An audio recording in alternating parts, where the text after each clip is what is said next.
This review has been brought to you in part by Main Irish Airsoft.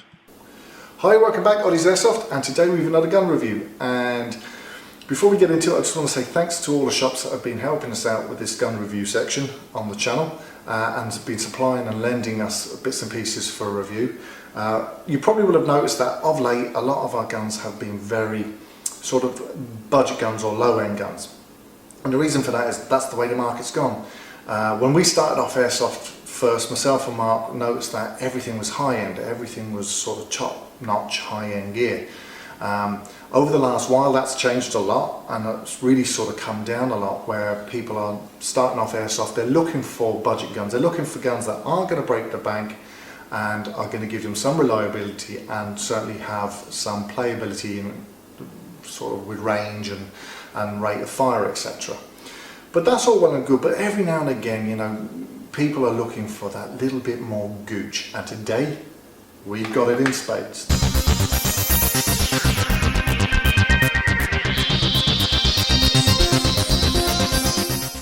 This is the G&P Magpul MOE CQB M4, and what a cracking gun it is.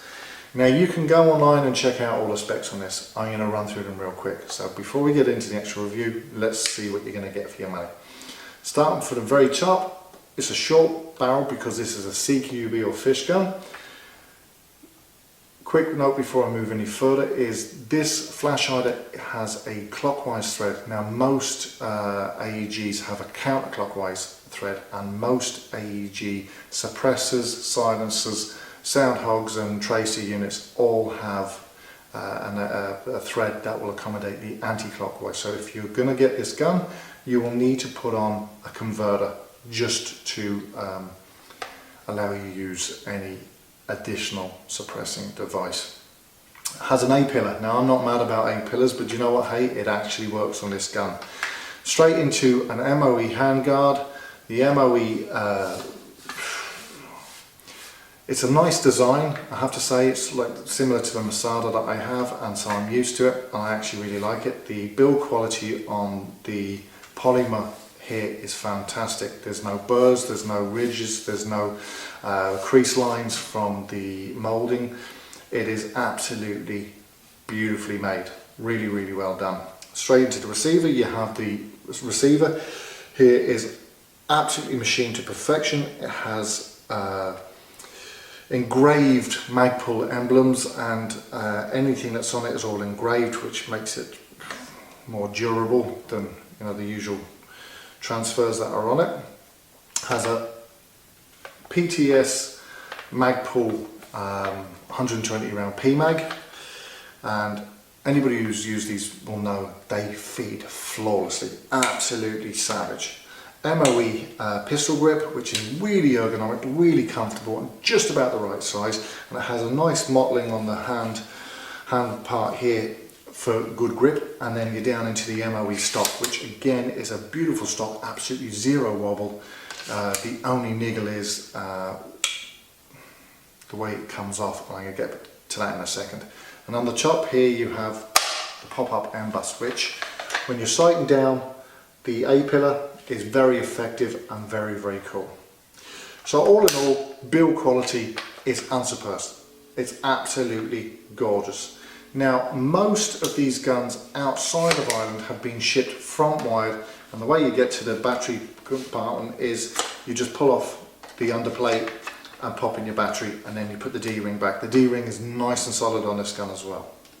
Now this particular model is back wired to accommodate a 7.4 LiPo, which is a stock tube LiPo. Now that's not a problem, had no issue with that. What I did have an issue with, and anyone who's used these stocks before will tell you, they're an absolute out and out bitch to get off. The only way to get them off is to pull down the lever, and there's a little nub here, and you have to insert a screwdriver and push down. So it's a two-handed operation, and it's fiddly as whatever. It's really, really annoying. That said, it's not a major issue. I played with this gun pretty much for 4 hours non-stop, and it was some fairly intense battling as well, with lots of BBs being used, and I managed to sort of, one battery accommodated that session for me, and I didn't have to change out, which was great. The MOE handguard has these slots on it which will take these like MOE rails that you can clip on, so if you want any externals like flashlights or lasers or anything else that needs to go on, you can pop them on, and it's very configurable. So all in all, absolutely superb. Fire selector is very crisp, no problems or issues there. So really now you're kind of going to ask me, what was the rate of fire like and what was the actual gameplay like? Well, I can tell you outright, this was a savage piece of equipment.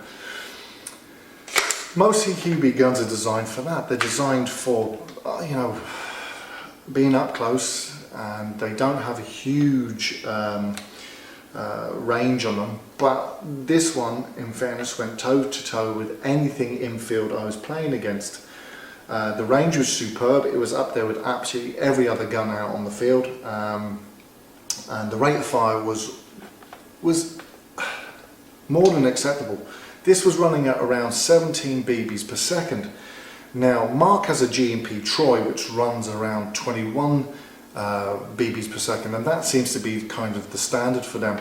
What happened was Magpul, when they were sort of getting this gun made on their behalf, by G&P, they actually asked G&P, please can you slow it down. Now the motor inside is exactly the same as Mark's motor, so they must have done a bit of tinkering with the gears and put a slower set of gears in.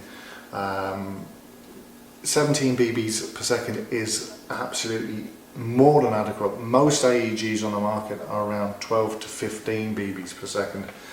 So this is a fast gun nonetheless, even though it has been slowed down.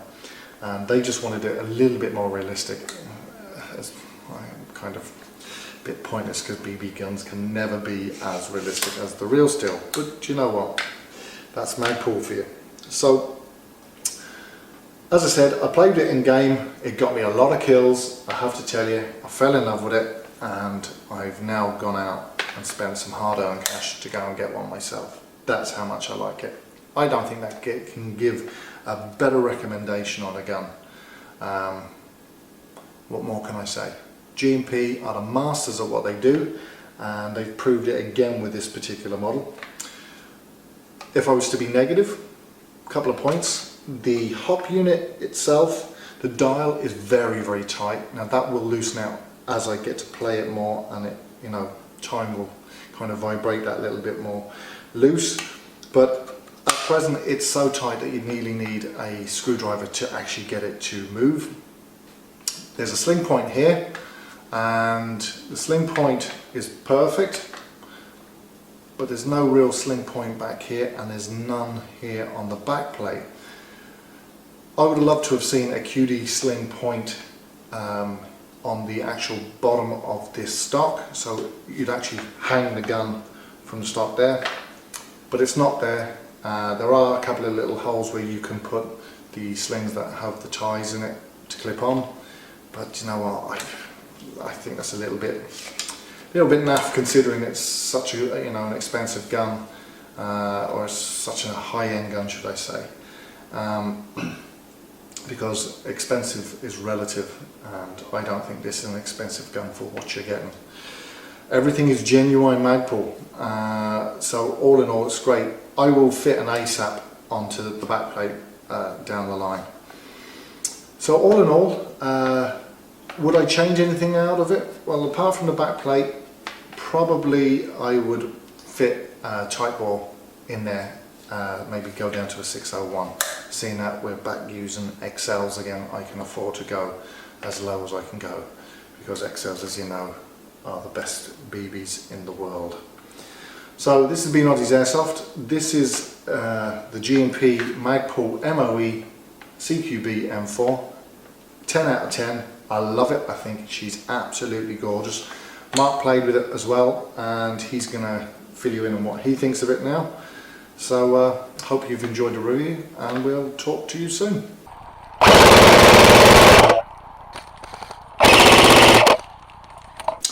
Right, so as Jer said, it's a high-end piece, and it looks and feels every bit the high-end piece.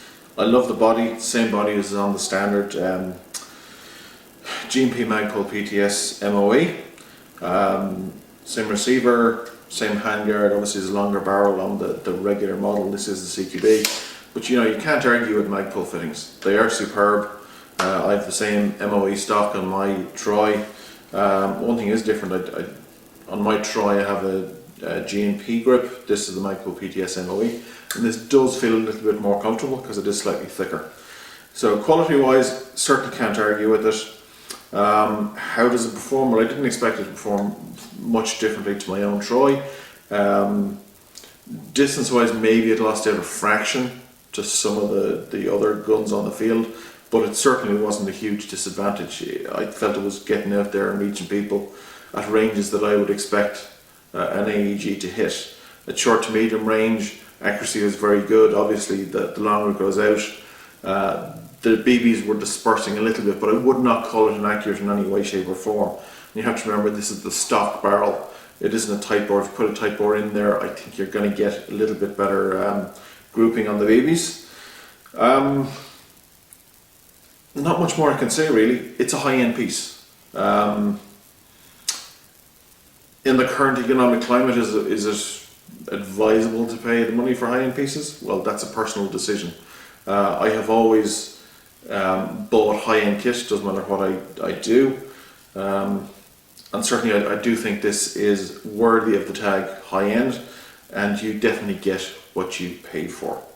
The hop, as Jerry alluded to, is very, very stiff. It's the same on my Troy, and I did have to use a tool to wind the wheel, but once it was set, it was good to go, and I thoroughly enjoyed using this AEG out in the field. So yeah, thumbs up G&P, another nice piece.